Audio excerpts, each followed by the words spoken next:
In the age of rising powers and silent wars, one nation is rewriting the rules of the sky.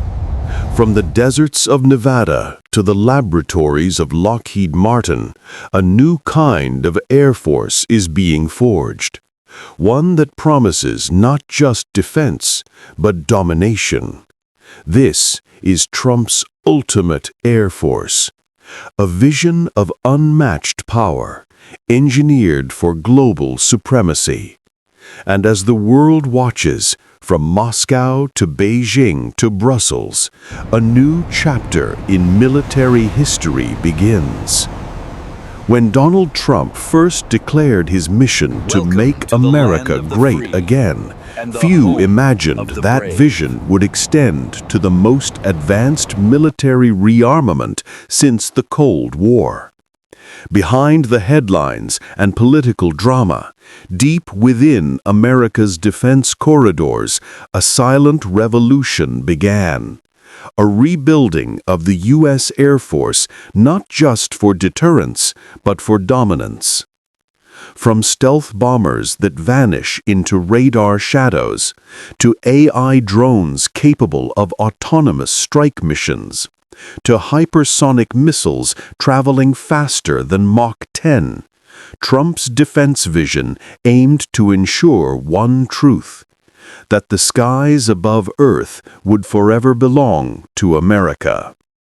Under his leadership, defense budgets soared, research projects multiplied, and a new generation of military scientists were unleashed to shape what some called the Trump doctrine of air superiority.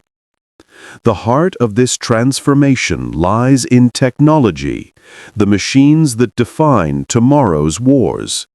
At the center stands the F-35 Lightning II, the most advanced stealth fighter on Earth, capable of striking targets across continents before being detected.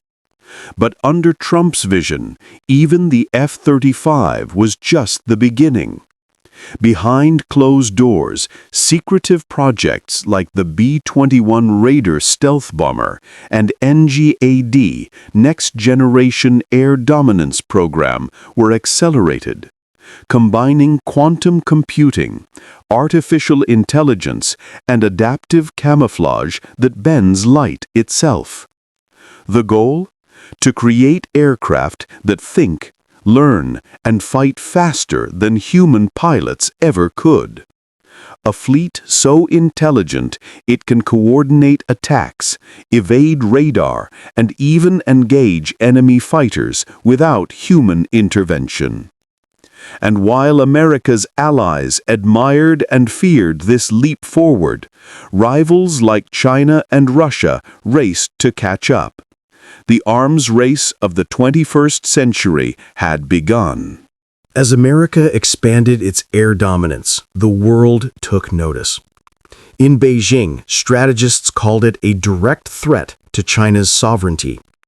In Moscow, it was seen as an echo of the Cold War, only this time the enemy wasn't ideology, it was technology. Europe, caught in the middle, faced a new dilemma. Would NATO align with this vision of American supremacy or pursue its own independent path through programs like the Future Combat Air System, led by France, Germany, and Spain? Global alliances began to shift.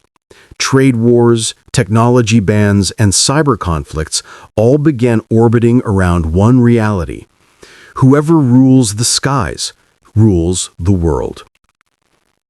War isn't just fought with weapons, it's fought with wealth.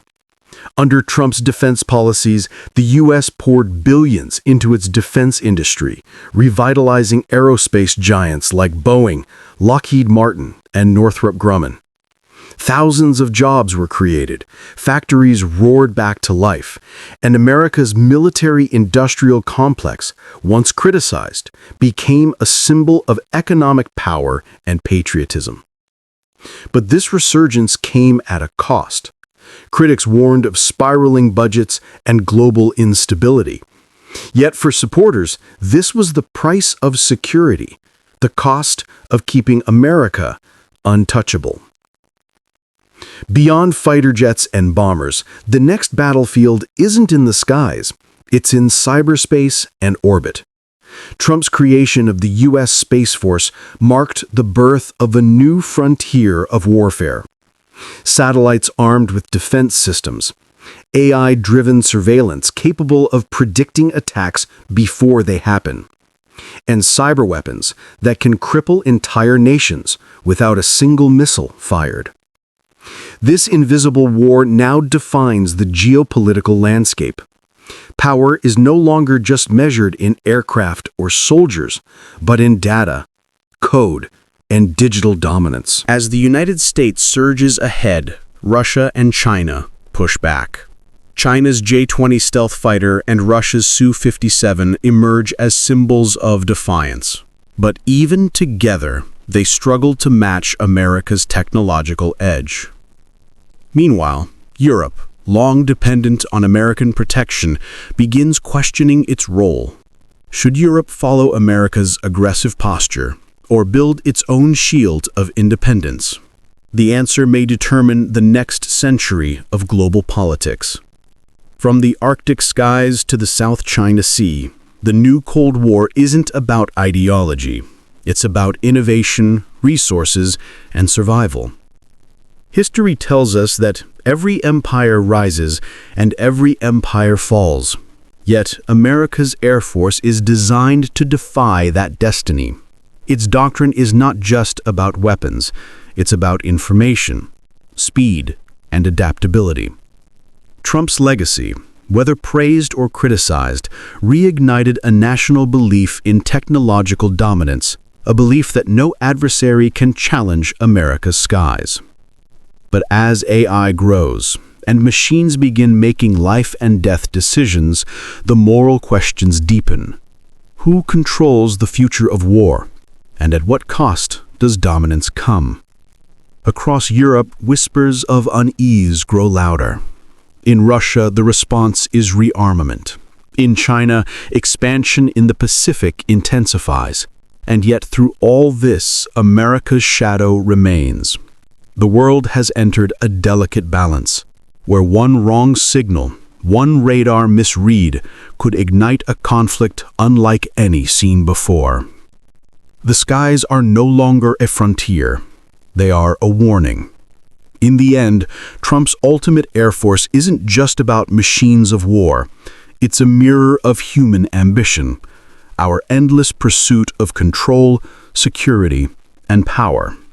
From the first Wright brothers' flight to the roar of stealth bombers, humanity has always looked upward, chasing dominance among the clouds. And as the sun sets over an age of uncertainty, one truth remains clear. He who commands the skies commands the earth. America's Air Force, reborn, rearmed, and reimagined, stands ready, not just for battle, but for the future.